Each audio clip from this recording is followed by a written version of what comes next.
Pelaku pungli di SMPN 1 Tembilahan semestinya dituntut pasal 368 dan Undang-Undang Tipikor. Jakarta, kasus pungli di SMPN 1 Tembilahan Hulu, Indragiri Hilir, Riau, telah viral di media-media online maupun media sosial. Berbagai pihak menyatakan prihatin dan menyayangkan hal buruk semacam itu masih terjadi di sekolah-sekolah, terutama di SMPN 1 Tembilahan yang semestinya menjadi contoh pengelolaan sekolah tanpa pungli. Pungli adalah singkatan dari frasa, pungutan liar. Istilah ini digunakan untuk menunjuk pada segala bentuk pungutan uang atau dana yang tidak resmi dan tidak memiliki dasar hukum. Hampir dipastikan kasus pungli terjadi karena penyalahgunaan wewenang dan atau jabatan. Dalam Kitab Undang-Undang Hukum Pidana KUHP, tindakan pungli diatur sebagai pelanggaran hukum.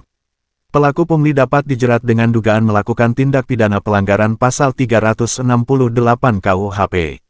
Dalam pasal tersebut dinyatakan bahwa siapapun yang dengan maksud menguntungkan diri sendiri atau orang lain secara melawan hukum, memaksa orang lain memberikan sesuatu, membayar, atau menerima pembayaran dengan potongan, dapat diancam dengan pidana penjara hingga 9 tahun.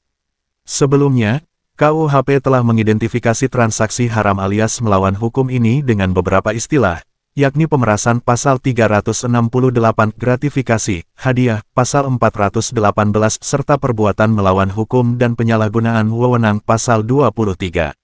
Pungli terjadi di hampir semua sektor kehidupan dan komunitas masyarakat serta lembaga, terutama yang berkaitan dengan pelayanan publik. Banyak sekolah di Indonesia terjerat kasus pungli. Bahkan hampir di semua daerah dijumpai praktek pungli dengan berbagai modus. Contohnya, pungutan biaya kepada orang tua siswa melalui pembelian pakaian seragam, pembelian buku belajar, biaya les belajar, praktek memasak, kegiatan tur, dan lain sebagainya. Penarikan biaya tersebut dilakukan tanpa dasar hukum atau tidak sesuai dengan kesepakatan para pemangku kepentingan. Pungli termasuk ke dalam kategori kejahatan jabatan, yaitu penyalahgunaan kekuasaan untuk menguntungkan diri sendiri atau orang lain dengan memaksa seseorang memberikan sesuatu, membayar, atau menerima pembayaran dengan potongan, atau untuk mengerjakan sesuatu bagi dirinya sendiri. Hukumannya dapat berupa sanksi pidana, seperti penjara dan denda, tergantung pada perbuatan pidana yang dilakukan. Pungli juga termasuk dalam Undang-Undang Tipikor, Undang-Undang Nomor 31 Tahun 1999 dan Undang-Undang Nomor 22 Tahun 2001 sebagai tindakan korupsi yang harus diberantas. Di Indonesia, pemerintah memandang pungli sebagai perkara serius yang harus dibasmi. Pungli mengakibatkan biaya tinggi di semua bidang yang menyangkut transaksi barang dan jasa. Oleh karena itu, pemerintah telah mengeluarkan Peraturan Presiden Perpres Nomor 87 Tahun 2016 tentang Satuan Tugas Sapu Bersih Pungutan Liar. Satgas Saber Pungli ini diharapkan mampu memberantas pungutan liar di semua kementerian, lembaga dan instansi pemerintah, baik di pusat maupun di daerah-daerah. Terkait kasus pungli di SMPN 1 Tembilahan, Indragiri Hilir, di atas, pimpinan sekolah itu, Saruji, harus dimintai pertanggungjawaban atas praktek pungli yang telah ramai diberitakan baru-baru ini. Yang bersangkutan dapat dikenai hukuman pidana sesuai dengan pasal 368 KUHP dengan ancaman hukuman penjara hingga 9 tahun. Selain pidana penjara, oknum terduga pelaku pungli, Saruji, bersama sejumlah koleganya dapat dikenai denda sesuai dengan ketentuan yang berlaku. Karena yang bersangkutan adalah seorang pegawai negeri dan atau pejabat, maka dia harus diberhentikan dari jabatannya.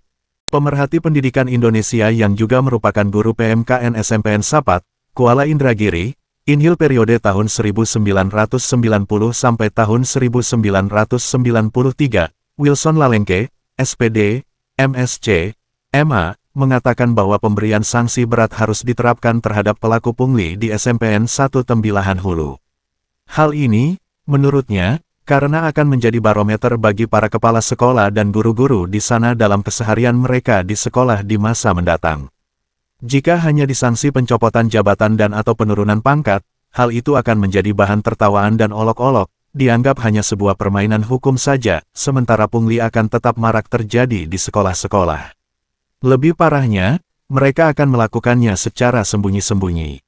Perilaku semacam ini akan menurun kepada anak didik mereka, sehingga kelak akan muncul polisi pemeras, pedagang curang, guru pungli, pejabat korup, dan seterusnya, jelas Wilson Lalengke yang merupakan lulusan pasca sarjana bidang etika terapan dari Universitas Utrecht, Belanda, dan Universitas Linköping, Swedia, Senin, tanggal 14 Oktober tahun 2024. Sumber, APL Red, DPN PPWI Nasional. Portal Kupas Abis melaporkan.